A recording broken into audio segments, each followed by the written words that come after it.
Alrighty, what is already Pretender here, back with another Honkai Startup Guide, and now with the release of Sparkle does mark 2.1 update being only a total of 3-ish weeks away. First banner for 2.1 will be the long-awaited Acheron, and people are raring to know what they need to farm. And so today I'm going to be providing that information. Just to say, this can change, we don't 100% know. But for the most part, these do seem like all the materials that will be available for her, which most of it you can farm now. So yeah, going all the way from the Kayla's Gold materials you need, the regular materials, all the way to the Stagnant Shadows, Trace materials, Ascension materials, and Relics, all that will be covered in this video. Before I get into the video, you guys can drop a sub. We just hit 2K. Thank you all so much again. We hit 1K not too long ago, and we're already at 2K. Road to 5K, let's go. Thank you all so much again. But yeah, stick around, sub, turn on the bell icon for future videos like this, along with summons, other tips and news, other kinds of guides, build guides, character guides, all that kind of stuff. And let's get straight into the video. So starting off with the general material you need, going off what Black Swan needs, as you guys know, Acheron is Dahility, Black Swan is Dahility. This is most likely going to stay the same, because I doubt they'll do a second one. So you will need these for Acheron. And as you guys know, there's different rarities when it comes to these ones. So as for the green one, for a total of getting a character up to 80, along with 10, 10, 10 traces, and just everything in general, just to maximum completely, I'm gonna assume that's what you're going for. And so for the total amount of the green materials you'll need is 56. The total amount of the blue versions you need are 71. And the total amount of the purple rarity one you need is 73. I do have a video on how to effectively farm this, which I will pop up right here in the related section. You can definitely check that out. But yeah, just again, you need 56 green ones, 71 blue ones, and 73 purple ones. Moving on to the Stagnant Shadow ones you will need for Acheron will be from the Shape of Doom. And to have a total amount to get her to 80 instantly, you will need a total of 65 of these. So again, Shape of Doom, you're going to need a total of 65 of these if you want to be able to get her to 80 right away. As for the trace materials, as we did just have Black Swan, who is Nihility, who had new Nihility trace materials from the new Penacony place. She is also going to be Nihility, by she I mean Acheron. So it is practically confirmed that she will also be needing these ones right here. Because I doubt they would do a whole second one for the same path of character. This is all going to be for the Penacony characters, and she is a part of the Penacony group. So this is definitely going to be the one you need. And for a total amount to get all her traces to max and unlock everything on her chart, you need a total of 18 of the green ones, 69 of the blue ones, and 139 of the purple ones. As we all know, traces are expensive, so if you do want to, or you plan on to getting Acheron to max traces day one, I definitely recommend farming these now, because traces are really annoying to farm because it just takes so long. So again, 18 green ones, 69 blue ones, and 139 purple ones.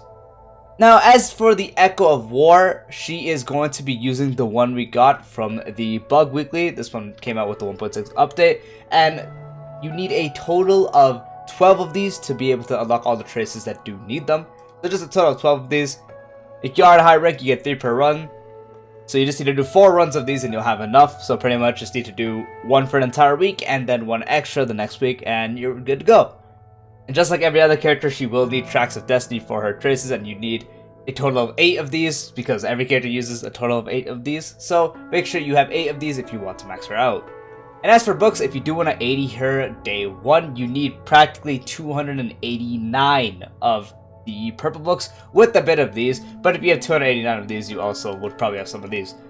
So if you can equate to a total of 289 of these, you will be good to go to get her to 80. As for credits over here, you need a total of around 3.8 million, just like every other 5-star character, or just in character in general. You need a total of 3.8 million to get her to level 80 and max all her traces. Obviously, this does not include her Lycon. Everything I've said so far doesn't include her Lycon. Those will need some extra materials that I will talk about later in this video. Moving on to the relics. So her best set is most likely going to be the Pioneer Diver of Dead Waters. And this is because she is a debuff based DPS that also likes being able to crit and stuff, because she's built like a regular DPS but mainly off debuffs, and this is perfect for characters like that. So the 2-piece increases damage up to enemies with debuff by 12%.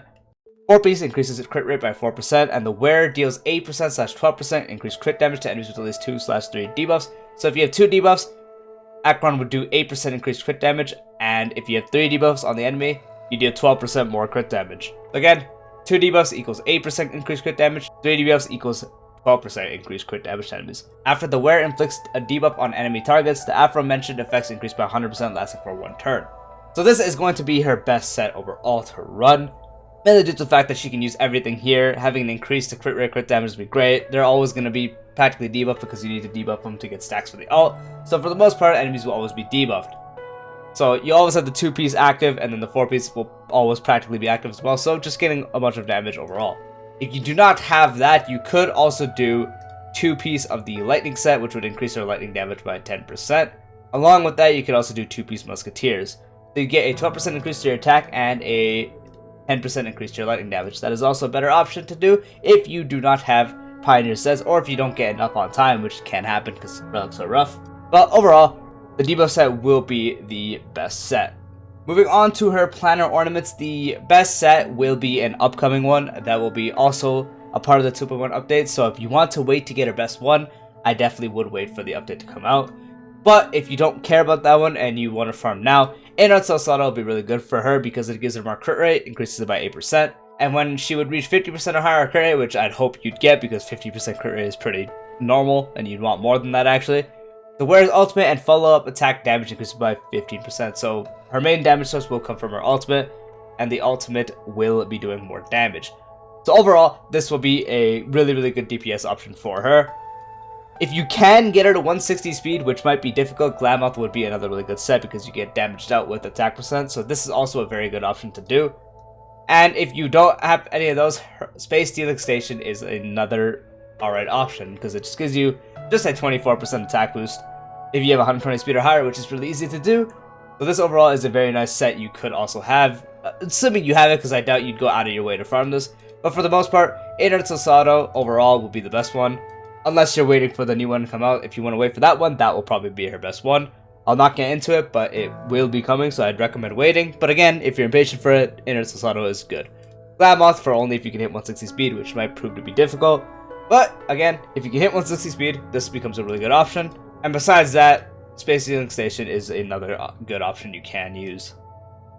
Now really quick, talking about our light cone. So for the materials you'll need to level up our light cone will be these materials as well. So you'll need about 20 of these green ones, 20 of the blue ones, and 14 of the purple ones. So the amount I said for Acheron, you can just add 20 green ones, 20 blue ones, and 14 purple ones, and you'll have enough for the light cone portion.